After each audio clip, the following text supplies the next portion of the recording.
Hello friends, प्रज्ञानम ब्रह्म में आप सभी का स्वागत है। एक बार की बात है, रायगढ़ राज्य में राजा कृष्णदेव राज्य किया करते थे। समय के साथ साथ राजा कृष्णदेव राय की माता बहुत वृद्ध हो गई थी। एक बार वह बहुत बीमार पड़ गईं। उन्हें लगा कि अब वे शीघ्र ही मर जाएंगी। उन्हें आम खाने का बहुत शौक था। आम उनका पसंदीदा फल था, इसलिए जीवन के अंतिम दिनों में वे आम दान करना चाहती थीं। सो उन्होंने राजा से ब्राह्मणों को आम को दान करने की इच्छा प्रकट की। वह समझती थीं कि इस प्रकार दान करने से उन्हें स्वर्ग की प्राप्ति होगी। किंतु कुछ ही दिनों बाद उनकी माता अपनी अंतिम इच्छा की पूर्ति किए बिना ही मृत्यु को प्राप्त हो गई। राजा बहुत दुखी हुए। उनकी मृत्यु के बाद राजा ने विद्वान ब्राह्मणों को बुलाया और अपनी माता की अंतिम अपूर्ण इच्छा के बारे में बताया। कुछ देर तक चुप रहने के पश्चात ब्राह्मण बोले, यह तो बहुत ही बुरा हुआ महाराज।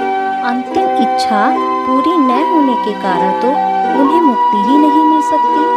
वे प्रेत योनि में भटकती रहेंगी। महाराज, आपको उनकी आत्मा की शांति का उपाय करना चाहिए।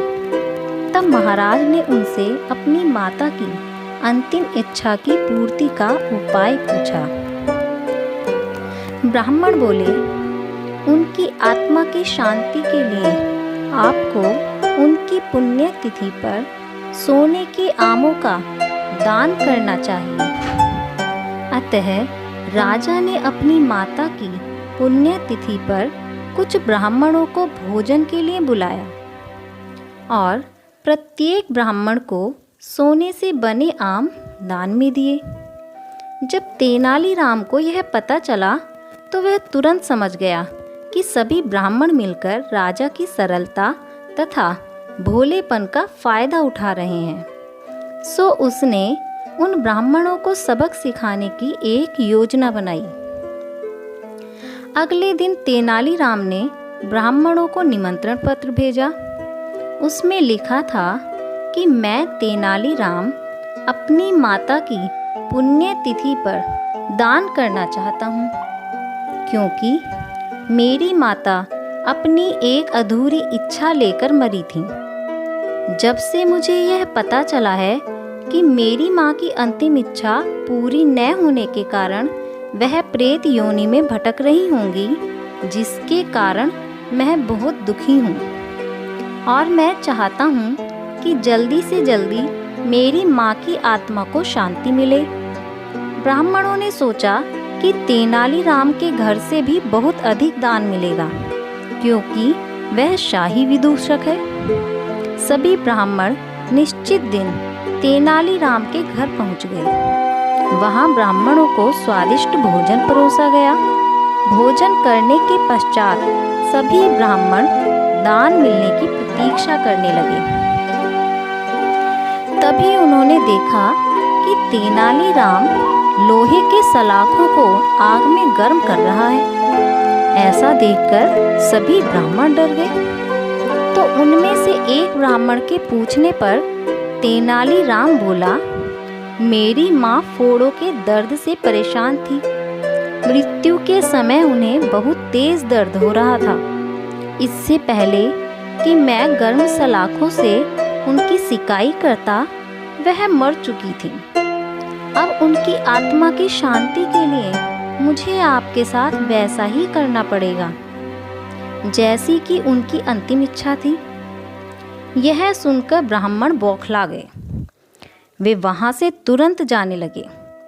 वे गुस्से में तेनालीराम से बोले कि हमें गर्म सलाखों से दागने पर क्या तुम्हारी माता की आत्मा को शांति मिलेगी? नहीं महाशय, मैं झूठ नहीं बोल रहा। यदि सोने के आम दान में देने से महाराज की माताजी की आत्मा को स्वर्ग में शांति मिल सकती है, तो मैं अपनी माँ की अंतिम इच्छा क्यों नहीं पूरी कर सकता? यह सुनते ही सभी ब्राह्मण समझ गए कि तेनालीराम क्या कहना चाहता है। वह बोले, तेनालीराम, हमें क्षमा करो, हम वे सोने के आम तुम्हें दे देते हैं, बस तुम हमें जाने दो। तेनालीराम ने सोने के आम लेकर ब्राह्मण को जाने दिया, परंतु एक लालची ब्राह्मण ने राजा के पास जाकर उनको सारी बात बता दी। यह सुनकर राजा क्रोधित हो गए और उन्होंने तेनालीराम को बुलाया। वे बोले, तेनालीराम, यदि तुम्हें सोने के आम चाहिए थे तो मुझसे मांग लेते, किंतु तुम तो इतने लालची हो गए कि ब्राह्मणों को दान में दिए गए सोने के आम ही ले लिए।